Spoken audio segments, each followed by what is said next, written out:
ना मुद्दों पर सियासत, ना समस्याओं पर शोर।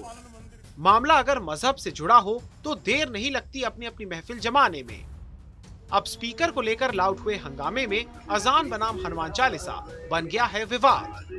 जो 24 घंटे होता है तो उसको तो आप नहीं कह रहे कि पॉल्यूशन हो रहा है, लेकिन यहाँ जो अजान 3-4 मिनट के अंदर ख़त्म हो जाती है उससे पॉल्यूशन फैलाने की बात कर रहे हैं।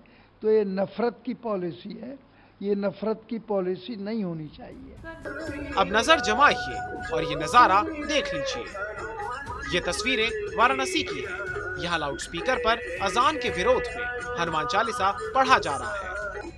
ऐलान ये कि जब जब 5 टाइम की अजान होती है तब तब हनुमान चालीसा भी बजाया जाएगा।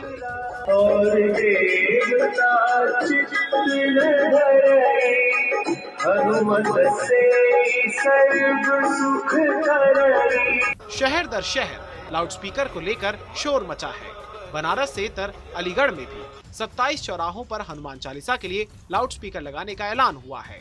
कुछ संगठनों और एबीवीपी के जरिए लाउड स्पीकर के लिए चंदा भी इकट्ठा किया जा रहा है। हमने एडीएम सिटी को एक ज्ञापन के माध्यम से अलीगढ़ महानगर के 21 चौराहों पर हनुमान चालीसा एवं धार्मिक आयोजन के लिए लाउड स्पीकर की मांग रखी है, अनुमति मांगी है।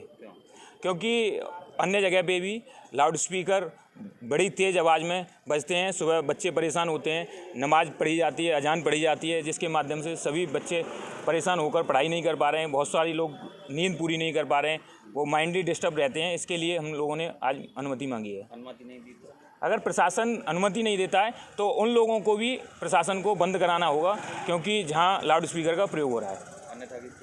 अन्यथा की स्थिति में अगले कदम के लिए तैयार रहेंगे।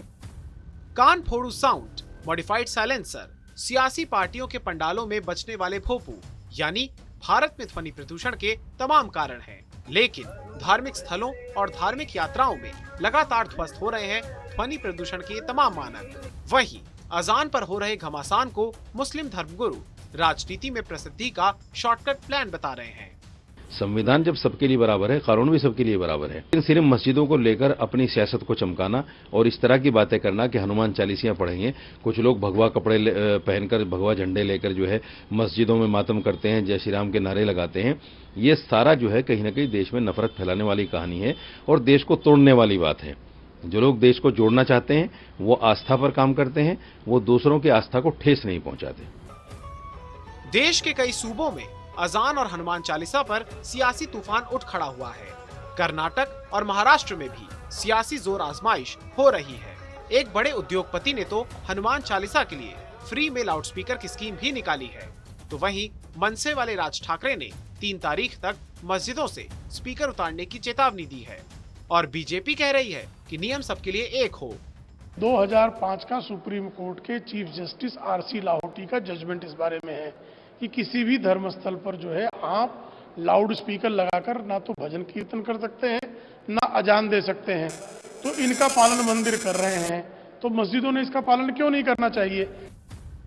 अजान और हनुमान चालीसा पर चारों ओर चिकचिक हो रही है। एक तस्वीर लखनऊ से भी सामने आई, जब डिप्टी सीएम ब्रजेश पाठक ने अजान की आवाज सुनकर अपना भाषण रोक दिया। वहीं दूसरे डिप्टी सीएम केशव प्रसाद मौर्य कह रहे हैं कि यूपी में है कानून का राज, लाउड स्पीकर पर नहीं होने दिया जाएगा कोई भी विवाद। उत्तर प्रदेश में शांति व्यवस्था बनी रहे, कहीं कोई समस्या नहीं। बहरहाल वहीं धर्म की धुंध में तो धुंधले ही नजर आते हैं वो तमाम सारे मुद्दे जो जनता से जुड़े होते हैं। वैसे भी ध्वनि प्रदूषण रोकने के लिए जरूरी होगा कि सभी के लिए लाउड स्पीकर बंद हो। इसलिए सवाल ये है कि आखिर अजान और हनुमान चालीसा पर स्पीकर क्यों हो लाउड?